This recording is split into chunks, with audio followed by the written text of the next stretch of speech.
একটু অন্যরকমভাবে আলু পনিরের তরকারি বানিয়ে নেওয়া যাক, স্বাদে দুর্দান্ত। চলুন রেসিপিটা দেখে নেন। এখানে আমি পনির ছোট ছোট টুকরো করে কেটে নিয়েছি।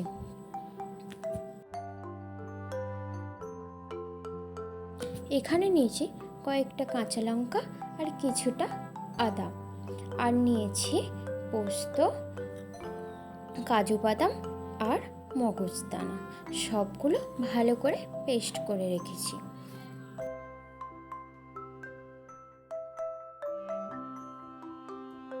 এখানে আলু কেটে নিয়েছি ডুমো করে, আর কড়াই বসিয়ে কড়াইয়ে সাদা তেল গরম করে দিয়ে দেব পনিরগুলো একটু লাল লাল করে ভেজে নেব।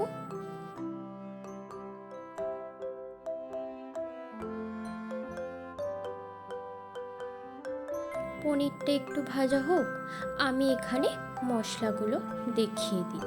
এখানে নিয়েছি কাশ্মীরি লঙ্কার গুঁড়ো 1 চা চামচ, জিরে গুঁড়ো 1 চা চামচ, ধনে গুঁড়ো 1.5 চা চামচ, হলুদ গুঁড়ো 1 চা চামচ, 1 চা চামচ চিনি আর 1 চা চামচ লবণ, আর নিয়েছি আধ বাটি মতো দুধ। আর এখানে ফোড়নের জন্য নিয়েছি 4টে লবঙ্গ, 2টো এলাচ, 1টা দারচিনি, আর নিয়েছি মৌরি আর জিরে। আর এখানে পনিরগুলো লাল লাল করে ভাজা হয়ে গেছে, এবার তুলে নেব। ওই তেলেই ভেজে নেব আলুগুলো দিয়ে এতে 1 চামচ মতো লবণ আর 1 চামচ মতো হলুদ গুঁড়ো দিয়ে ভালো করে নেড়ে চেড়ে ভেজে নেব।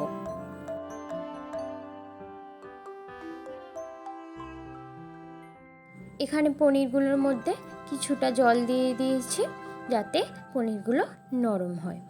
আর এখানে আলুও লাল লাল করে ভাজা হয়ে গেছে, ভাজতে ভাজতেই আলুগুলো সিদ্ধ হয়ে গেছে। এবার আমি তুলে নেব।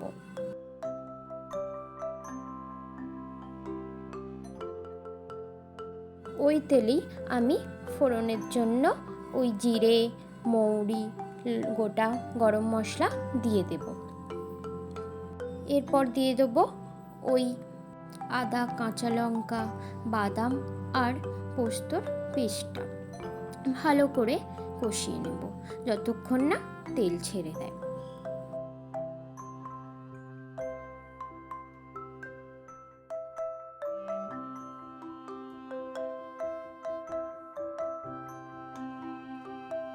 তেল ছেড়ে দিয়েছে, দেখতেই পাচ্ছেন।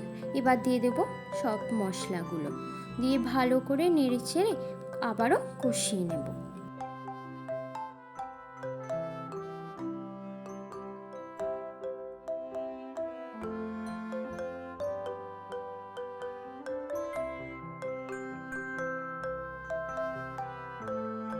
ভালো করে কষানো হয়ে গেছে,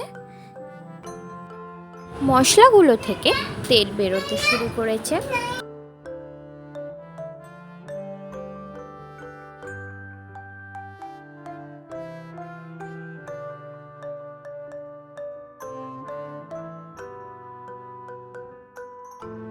এবার আমি দিয়ে দেব আধ বাটি দুধ আর একটু ওই বাটি ধোয়া জল।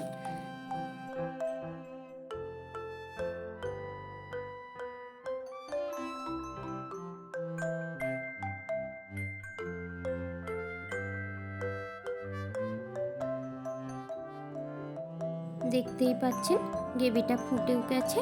এর মধ্যে দিয়ে দেব পনির ও আলু ভাজাগুলো।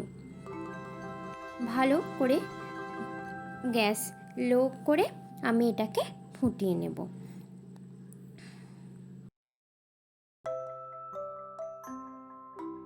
একটু টাইট হয়ে গেছে, এবার আমি এটা অফ করে দেব।